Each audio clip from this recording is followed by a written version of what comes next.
guys? Welcome back to my YouTube channel. It's Cocoa Barbi, and today I am back with another video. Today I just want to talk about some of the things that I see while I substitute different schools, because currently I'm a substitute teacher, and yeah, I have some things that I noted, and I want to help some parents out there that may or may not know what's going on or things to do in XYZ. Now, before we do get into this topic, don't forget to subscribe to my YouTube channel. Don't forget to like, comment, and share this video as well to any parents that may need to watch this. You know what I'm saying? Anyways, I did write some things down, because I want to make sure I tell you guys everything that came to my mind. Now, this is not to like discredit or discourage any of my parents out there that's trying, whether you are a woman or a mother or a father. This is not to discourage you, but this is some of the things that I just feel like needs to be known. You know what I'm saying? Okay, for example, this is like the first thing I noticed. I was like, oh, I gotta start telling these parents what I'm seeing, right? The first thing is, tell your kids, don't eat the pink chicken in the cafeteria. Now, today it was chicken day, and while I was substituting, I was in a lunchroom helping out, and when I tell you that 75% of the chicken in that cafeteria was pink. It was pink, okay? And these kids were eating it because at the end of the day, they're hungry, and I understand. They don't know the difference between a cooked chicken and a pink chicken. These chickens were pink, like this color pink. Like my toothbrush pink, okay? It was disgusting. It was disgusting. And we just, I don't know, have to like boycott something. Because then I asked my daughter today, I was like, did you eat some chicken? Because I know they serve chicken. Because usually, you know, if I'm working in the same county, they're serving the same type of food, right? She's like, yeah, I ate it, but then I noticed that it was pink. And I was like, my mom's going to sue the school because she ate some of it. Because I tell her, don't eat that damn pink chicken. Pink chicken means raw.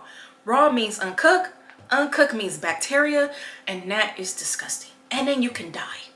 Okay? So tell them, if the chicken is pink or the meat is pink, don't eat it. Call me, text me out. I don't know. Uber some food to you or something. Okay? Another thing. These kids are so emotional. You may not know, I don't know if you are fully aware, but they cry at a blink of an eye, okay? That's their go-to, as they should. They're kids. They don't really know how to regulate their emotions, not yet. But listen, they cry at a blinking of an eye. Tears, all day, all long. You literally have to console your kids. So try to teach your kids breathing techniques. Breathe in and out before you get to that point.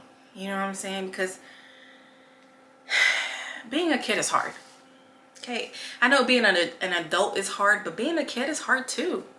Don't just push their emotions to the side. They are emotional. They need to be consoled. Like, this little girl wouldn't stop crying until I held her and I hugged her and I wiped her tears, and she felt better. And I asked her what was wrong, and guess what she said? The little boy made fun of me. The little boy made fun of me. And I was just like, okay, I hear you, I see you, bring it in, type of stuff. Like, I didn't want to shun her, like, oh girl, don't care. Like, I didn't want to do that. I was just like, just bring it in, baby. You need a hug. Today ain't the day. I feel you. So, another thing I noticed, that any of these kids that's crossing their legs a lot of the time, they are hanging around somebody that's older. Now, this could be a girl, this could be a boy, but I found that very funny. Okay, these kids have their legs crossed. Like I have my legs crossed right now. You can't see it, but they are in another frequency of the elderly. Let's get them back to being a child. Okay. Another thing that I want to say is it doesn't matter if they have the latest shoes or clothes. Just send them to school clean. Now, I know we want to buy our kids everything we never had and everything we had and all that. But what I noticed is that it doesn't matter. It really doesn't matter. When they're in that cafeteria, they are like fucking... They act like they got ants in their fucking pants. And they're just... They are... I've never substitute for a school and the kids were talking about clothes or shoes. Never. They are talking about recess. They are talking about Roblox, ninja shit, Pokemon, like shit that's just not clothes and shoes, where it's just like, oh, you're so dirty, you don't have the latest Nikes, you don't have the... So give yourself some grace if you can't afford that at the moment, or you know what I mean? Like, don't feel bad that your child doesn't have it if you see another child has it, because I'm telling you, when they get to school, it's all about this. You know what they pick on? Features. They'll talk bad about the child's features before they talk bad about what the child has on. Okay, just send them to school clean. That's it. That's all that matters. Keep their hair clean. And that's my next point, is keep their hair neat. Okay, today they were like, oh my God, your hair's so big. I love your hair. I love your hair. I love your dress. And it's just like, and one girl was like, oh my God, my hair is just like that when it's not braided. And you could tell she felt good to just relate, because not only am I gorgeous, but you know, I'm gorgeous with this hair too. So I feel like, you know, the fact that they see me in a natural state gives them that positivity, that vibes that, oh my God, my hair is beautiful. Because I'm like, oh yeah, my hair is beautiful. It's big, huh? You like it? It's so beautiful. It's all my hair. Although it's a wig, you know what I'm saying? But they don't know that. And it's empowering. And keep their hair neat. Try to braid it. If you got to braid it yourself, just do what you got to do. But don't sit in another school with peasies. You know, try your best. If you have a boy, learn how to cut that hair. My mom used to cut my big brother's hair. I think he used to get picked on, but it was because he had a big ass head. It just didn't work. But if he was like somewhere else, you wouldn't know. She used to watch these little videos because my mom was trying to save her money, or you know, or his dad wasn't in his life, and she was really trying her best. So she's cut his hair, and you got to do what you got to do. When I have the funds, because I went from always having somebody braid my daughter hair to falling really flat on my face, no funds, no money. I had it. Okay, I had to braid her hair. I had to make sure she at least went to school looking presentable, and that is all that matters. Okay. Now about the pink chicken, right? If you don't want them to eat pink chicken, send them to school with snacks. Okay, if you can. If you have the money, send them to, go buy them snacks. Go to Sam's Club. Okay. If you got a lot of kids, you're gonna have to hide those snacks. I got one. And I have to hide the snacks. I don't. She eats it all up, but that's her business, okay? But if you gotta hide the snacks, try to send them to school with snacks, because these kids, they want more. They're hungry, okay? One piece of chicken ain't enough, okay? I done seen these kids ask for more. And some of the kids will go up to like the snack counter, and they'll be like, I want a snack. And they'll be like, well, what's your number? And they'll tell them like, no, you ain't got no money in your account. And they not giving it up. They not feeling sorry. They ain't feeling bad. If your child don't have money to buy snacks, he or she can't get it. And that's awful. Like, I'm sorry, because it's like they be hungry, still hungry in school. If you can't buy the snacks, at least put money in their account. So what I do now, after my child done asked so many times, was to make sure she has money in her account. So I put like $20, $40, and if it gets under $2, I get an email and it tells me to replenish her account, basically. But that way, when they're at school, they can buy their snacks, and you can actually see what they're buying too. So if you're like, you done spent like $7 on some snacks, you ain't eating all that, you sharing it. Like, you know what I'm saying? Like, you know, you want your kids to share, don't get me wrong, but at the same time, you be like, yeah, you ain't buying your whole classroom snacks, that's for you too. You know what I mean? So make sure they have some money in their account, or send them to school with snacks. Okay. Next. If you are a mean-spirited person, guess what your child is? Okay, that means your child is mean as hell in school. Okay, they're not learning to be nice in school. They are giving the energy you show around them and you give them. Okay, you could be, matter of fact, you could be as nice as you can be to your child and be mean to everybody else. But that energy and what they see will be transmitted to them. You know what I mean? I done seen some mean kids. Some really mean kids. They was going through, you know, they're going through something at the house when they're mean like that. So try to have lessons of being not humble, but being kind. Don't send them to school all mean-spirited or yelling at them in the morning, and now it's their whole day and they're ready to start stuff with other kids and they're saying the meanest things and putting kids down. Like, that shit is just not cool, and I've seen that so many times. And sometimes just talking to them will kind of make them feel better, but it starts with you. It starts with you as the parent. Okay, my mom was very mean-spirited, and guess what I went to school to do? I was very mean. I was bitchy. I was agitated. I was irritable. I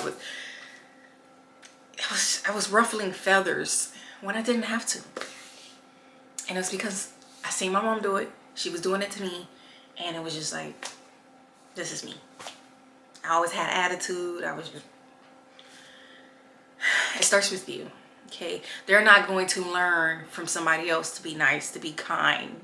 Not to be nice, because I don't like that, but to be kind-hearted. They have to learn it from their caretaker. Okay? All right. Okay. You have to speak life into your babies. These kids be feeling like they dumb. They be feeling like they ugly. They just don't be feeling their best self. And I wouldn't say it's because of you, but you're a part of that. Okay? When you go to school, okay, how can I say this? Before they go to school, let's speak life into them. Let's say you're gonna have a great day today. Go ahead and have a great day today. Be amazing, be great. Like how I know you are. You are so special. You are so kind. You are so smart. Child, if you gotta be like the help, you are smart, you are kind, you are important. Go ahead, child. But speak life into them. Because sometimes these kids, like I said, are mean. And they'll really believe what these kids have to say. That they're this or that and this and that. Like this little girl, she is black as my phone. She was black as my phone. She's way darker than me. And she kept looking, and I walked right past her, and I was like, oh my God. I was like, oh, your skin, oh my God, it's so pretty. It's so gorgeous. And I made sure I said it in front of all sorry, I don't mean no offense to anybody out there, but I made sure I said it in front of all the white people, white kids. Okay, I said it in front of all the caramel kids, all the light colored kids, whatever, light-skinned kids. And she smiled from ear to ear because I know, I know that they're saying something about your skin because you are really, really dark. But your dark is so beautiful. Now, things done had got better, thank God. But back in the days, baby, they tore me down. Okay, they tore me down about my skin color. And now that's like the first thing everybody has to say. Nah, my teeth, how pretty I am, blah, blah, blah. But yeah, and it didn't start with the outside. It started with my family. I stayed with 3 red, light-skinned motherfuckers. And I was the only dark-skinned person in my home. It started there. My brothers would tear me up. Yo, black ass, black baby, blah, blah, blah, blah, tar, whatever. And it fucked up my self-esteem. I didn't like my skin color. To the point that when I wanted my first child, I wanted my first child to be light-skinned. I didn't want my first child to be dark-skinned. And now I need some dark-skinned babies. Ultimately, I did get me a little caramel brown sugar baby. But unfortunately, I went after her dad because of his skin color. Anybody that was dark skinned, I wouldn't talk to them, which is so sad, you know, very just trauma. So let's speak life into our kids before they go to school because they have to deal with a lot. Okay, these teachers are not the best teachers. It was a teacher today. She was burnt out. I said, "How are you feeling today?" She was like, you could tell. Okay, and I was just like, well, baby, let me hold the door for you because you're obviously tired. and it was just like, ooh, you know, like that's the energy some of these teachers have. So you want to speak life into your kids, okay? All right. Oh, they are the biggest snitches, okay? They are the biggest snitchers. They snitch all day. I don't know, it's from pre-K to all the way to I don't know what grade, 5th, 6th, 7th, 8th. They snitch all day. I be like, damn, I don't care. Like, damn, do I have to know that they talking? They will snitch. Oh, he's dropped his pencil. Oh, so the point I'm trying to make is, if they snitch like that, just know they telling your business. Okay? So let's talk to these kids about what happens in the family stays in the family. Okay? I've been beating that in my daughter's ear for years. She know not to play with me like that. What happens in the family stays in the family. Okay? Now I'm not saying that if something happened in the family that you don't got to come and tell somebody, no. But let my business be my business. You know what I'm saying? I done been around kids who, my mom and dad, they're a toxic couple. They're always fighting. They be hitting each other. It's just like, I know for a fact that, yeah, I know they didn't want that to be out there like that. Oh, they got a divorce because they're a toxic couple. And my mom used to be a stripper. My mom, she'd be like, hold up, baby. Hold up. So you gotta tell them, one, mind your business. Okay, if the person not bothering you, don't, just mind your business. Let's just mind our business and mind my business. Don't be out here telling about anybody what's going on. It's none of their business. Yeah, because I'm telling you, they yappa yappa yappa. Okay, all I gotta do, you know what I gotta do? Probe.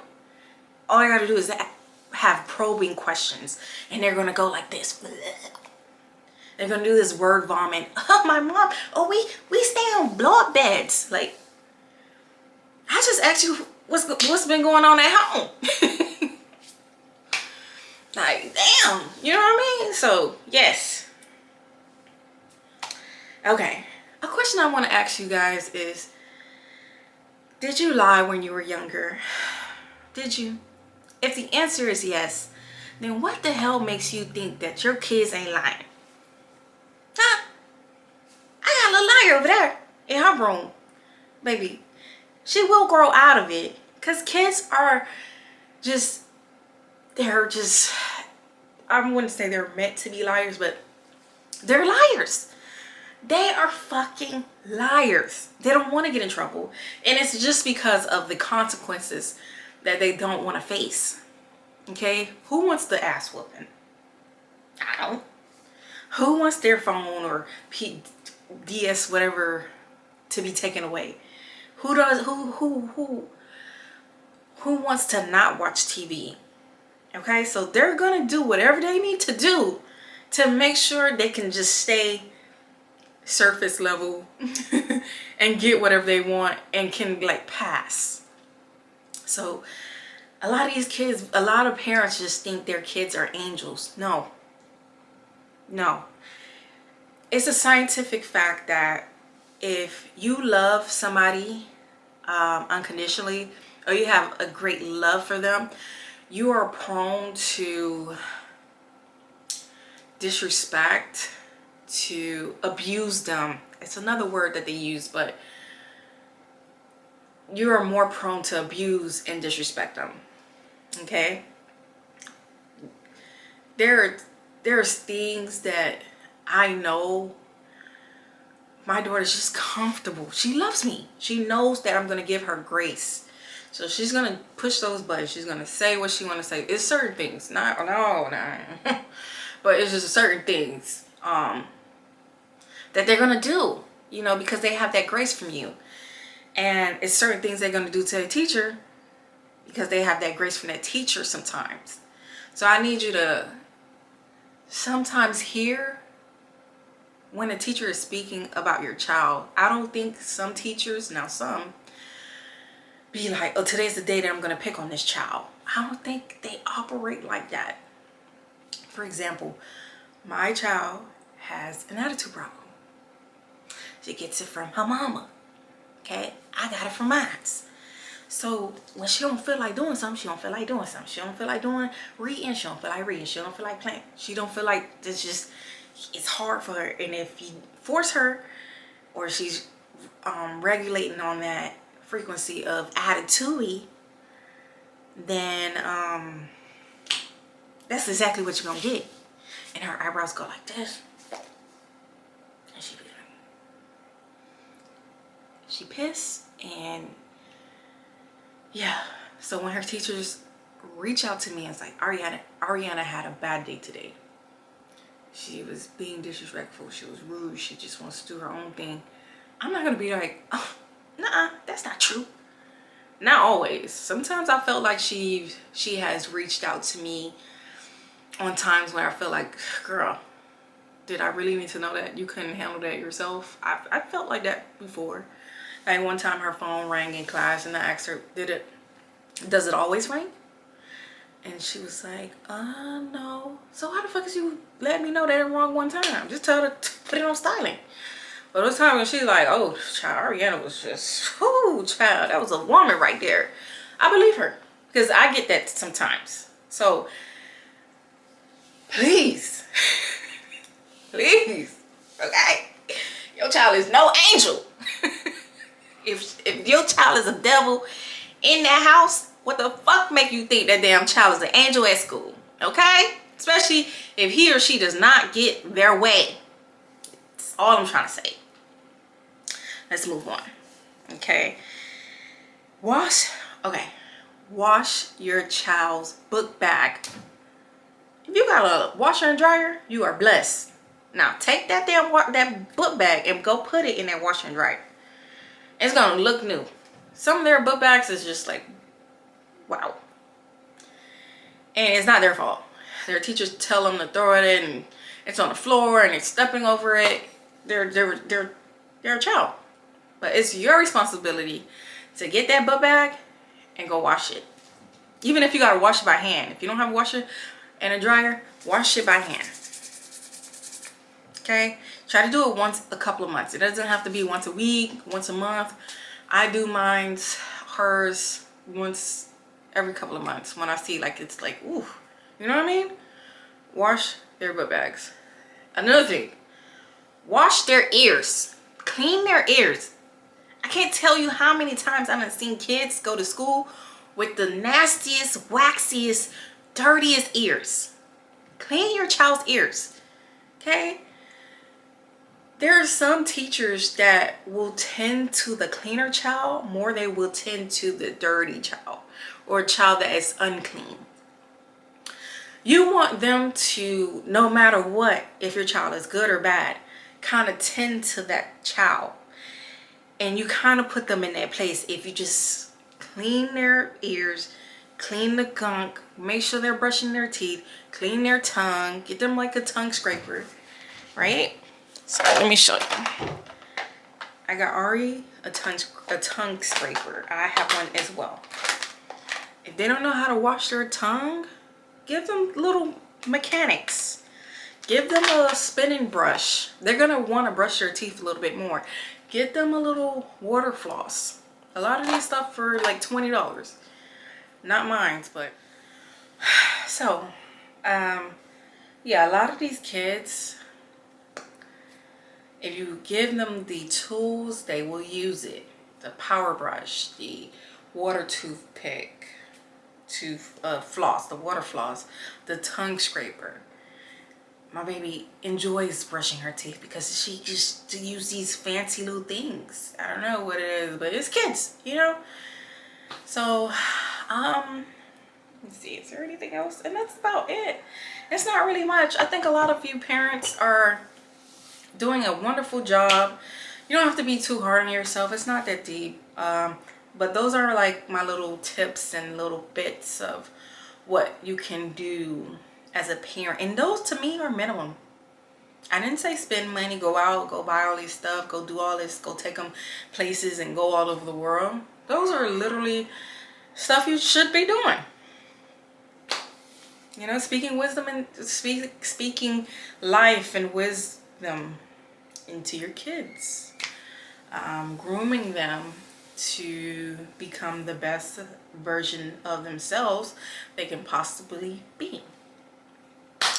And that's all I gotta say from this fine ass substitute teacher.